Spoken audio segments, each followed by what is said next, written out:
The attack at night by heavy helifaxes of Coastal Command. Many RCAF personnel are members of the squadrons engaged in this work, and one of them is Flight Lieutenant Frank Rush, DFC of Spirit Wood, Saskatchewan. During a recent night patrol, he and his crew attacked 2 enemy destroyers and 4 and on another night, 3 enemies and a tanker. But that's only the beginning of his exploits. How did you manage to see all this stuff in one night, Frank? You know, we've talked with lots of coastal chaps who have flown for months and have never seen a thing. Well, we're just lucky that way, I guess. Our patrols take us over Jerry's shipping routes, and there always seems to be plenty of targets. Now, about all these enemy vessels you attacked in one night, Frank, how did that happen? Well, it was just one of our routine patrols. We'd been out about 6 hours when I spotted the wake of a convoy.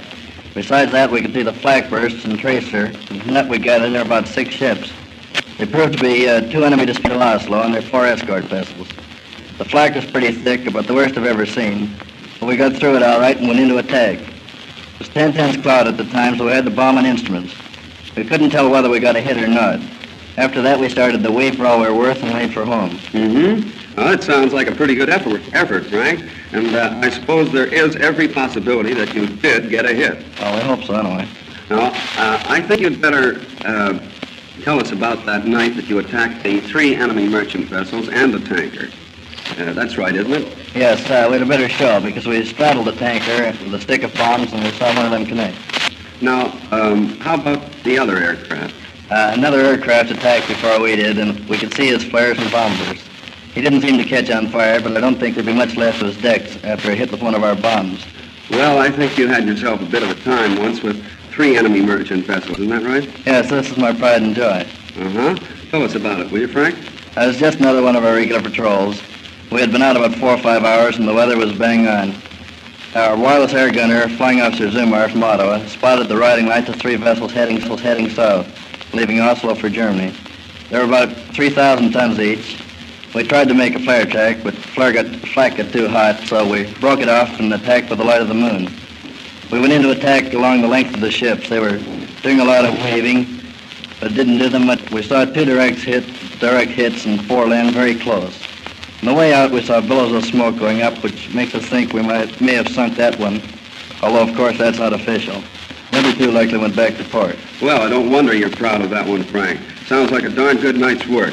You've always been with Coastal Command, have you? Yes, I've had 17 months with them now, 10 of them with the same crew. About your crew, have you an all-Canadian crew?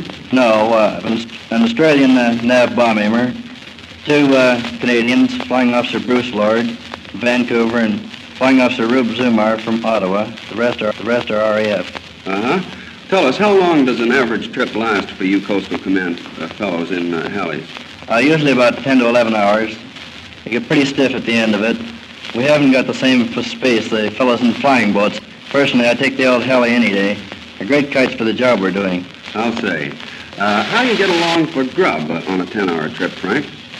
You don't have the cooking facilities like the Sunderlands and the Catalinas, do you? Oh, no, we don't have anything like that, but we do pretty well.